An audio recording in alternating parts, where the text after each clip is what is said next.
LoreWarrior Online, DFN-3S Defiance. Overview. Intended to be Defiance Industries' flagship battle mech, the prototype DFN-3C Defiance demonstrated a number of design flaws during Field Marshal Brandel Gareth's abortive revolt in 3057, and development was then suspended in favour of the far more successful Fafnir. But with the loss of Hesperus II and with other key weapons manufacturers on Tharkad and Coventry out of commission, the LAAF found itself facing shortages in its supply chain. However, Defiance still had a battlemech factory on Furio that had underutilised lines for light and medium machines. While it would take too long to convert those production lines to producing additional assault mechs, Furio's light and medium lines could be modified to handle further production of heavy battlemechs with minimal disruption. Casting about for heavy mech designs, the Furio engineers would stumble over the now abandoned Defiance. Reworked to correct some of the original prototype's flaws and to use readily available components, the DFN-3S Defiance was rushed into production. Capabilities. Once described as a Warhammer on steroids, the Defiance indeed shares characteristics with that older design. It lacks hand actuators. Its primary armaments are a pair of arm-mounted particle weapons that have been augmented with a Defiance disintegrator autocannon. The secondary armament is also quite similar to the classic Warhammer, with a 6-tube SRM launcher and 2 extended-range medium lasers supported by a pair of extended-range smalls and a machine gun. All this weaponry imposes a massive load on the Defiance's cooling system, and it is very easy for rookie pilots to overload its 12 double heatsinks. The large searchlight perched on the mech's left shoulder is another feature that the Defiance Industries engineers copied from the Warhammer. Tied into the Angst accuracy targeting system, this installation can be tuned to emit light from across the infrared, visible and ultraviolet spectrum. With it, the Defiance is a formidable night fighter that can see through smoke and dust. Standing on digitigrade legs, the Defiance's mode of locomotion is markedly different from many humanoid designs, and the mech can put on bursts of speed over 80 kph when its triple-strength myomas heat up. Few opponents are prepared for such a maneuver, and even fewer survive when the Defiance opens up with its formidable close-range firepower. Deployment. Priority for Defiance shipments have been given to the LAAF commands that have lost heavy battlemechs fighting the Word of Blake or the Jade Falcons, and the design has proven especially popular with the Arcturan Guard. Several mercenary commands have also acquired the design in limited number. Curiously, one of the original prototypes has been sighted on the far side of the Inner Sphere, battling elements of the Blake's 44th Shadow Division in the rubble of Avalon City. DFN-3C-002 is serving as the command mech for the Mercenary Covenant's commandos. Variants.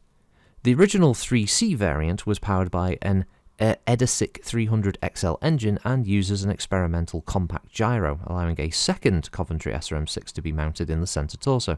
Extended range medium lasers and small lasers weren't available in the Commonwealth at that time, and so secondary energy armament consisted of a pair of Defiance medium pulse lasers and 2 Defiance B3S small lasers. The prototype was less protected, carrying only 12 tons of Duralex heavy armour. Suffering from shortages of all kinds at the time, technicians with the Arcturan Guards have replaced the damaged ER-PPCs of one Defiance with old Magna Hellstar PPCs, and although this does reduce the maximum range, it does help significantly in dealing with the heat issue. Defiance Industries are now considering offering the 3T model as a factory option. Notable mech warriors. Colonel Thomas Hogarth, formerly commander of the Furio-Bolan Province Militia, Colonel Hogarth was promoted to the position of liaison for the LAAF with Defiance Industries at the end of the Fedcom Civil War. By April of 3074, Blakist raids attacked Furio in a bid to destroy the vital factory. 3 Omnimechs would break through the Furio BPM, only to run into Hogarth's Atlas. The colonel crippled one attack with a lucky shot, and the other 2 wasted time demolishing his battlemech, allowing battle armour from Defiance Industries security to arrive and swarm them. Hailed as a hero of the Alliance, Hogarth was presented with a new Defiance mech to replace his now wrecked Atlas. He accepted the gift graciously, but he secretly yearns for his heavier, proper battlemech. And Captain Matthew Covenant, a veteran with 20 years of experience of the mercenary life, he has formed his commandos from orphans of other shattered mercenary units. The captain claims he discovered his unique Defiance aboard a derelict dropship on New Valencia. So, stat-wise, the Defiance is a 75-ton heavy. Its chassis is the Defiant 5 Endo Steel. Its power plant is an Edesish 300 Light, with a cruise speed of 43 kph, and 54 with the triple strength Myoma, and max speed running is 64 kph, but it can go to 86 with TSM. It has no jump jets. Its armour is Duralex Heavy. Armament is a pair of Defiance 1001 ERPPCs, a Defiance Disintegrator LB10 autocannon, 2 Diverse Optics Type ER medium lasers, 2 Diverse Optics Type ER small lasers, a single Coventry 90mm 6-rack SRM, and 1 Trellshire minigun. It's manufactured by Defiance Industries on Frio. Its communication system is the Angst Discom, and the targeting and tracking system is the laughably awful Angst Accuracy. Now, the Angst system of targeting and tracking. Would you believe that outside of the nice corporate offices and the showy brochures and all the rest of it for these systems, that Angst was actually set up by, of all things, a post-neo prog rock punk band lead singer called the Angsties. The guy is still living, at this point I would say, his third midlife crisis, and seems to think that having his little company that makes Angst Discom, Angst Accuracy, everything's Angst branded with the guy, is somehow cool, and makes him kind of, I don't know, some kind of like fourth wall break, everyone's in on the joke type personality. Unfortunately, his Angst systems are very poor quality by comparison to other more well-established manufacturers of targeting and tracking systems. I hate to break the fact here, and despite some of the things he has said about me publicly when I have merely shared my factual opinions on my Holocast series, he has on occasion threatened some legal action, but he's not gone through with it. And I say, bring it on, sir. The Angst Accuracy targeting and tracking system is particularly poor quality. The fact that he even got a contract is because he was rubbing shoulders with some of the higher-ups within the LAAF at the time, where he was very happy to be supportive of the regime that was in charge during the Fedcom Civil War. He got a lot of money, a lot of kickbacks, and his music is terrible. That is a fact. You can look at the reviews yourself. The Angsties are not a good band. There, I said it. So, stat-wise, the Defiance has a walk of 4 or 5 with TSM and a run of 6 or 8. Its heatsinks are 12 doubles, so 24 in total. It has 9 armour on the head, 35 on the CT, very respectable, 10 on the rear, 21 on the right and left torso, 7 on the rear, which is a bit dodgy, 22 on the arms, and 31 on the legs. It has an ERPPC in the right arm, LB10 in the right torso with 20 rounds of ammunition, a head-mounted machine gun, the ammunition for the machine gun being in the right torso, the SRM-6 in the CT with 15 shots of ammunition in the right torso, 2 ER mediums in the left torso, 2 ER smalls in the left torso, and finally the other ERPPC in the left arm. I would say, unfortunately, this is one fugly fucking mech. The other thing is, if it has the, and I'm going to get the pronunciation right, the digigrade legs, I think the art would have been better if it's shown it in some kind of movement like that.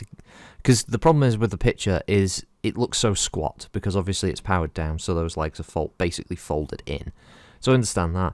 I would like to have seen it where it was stood up, because I think that may have given it a much more interesting profile. This picture is bad for it, but I think it could look a bit more interesting when it's in motion, so to speak. Other than that, yeah, it's well armed. You can see some of the inspiration visually with the Warhammer in there.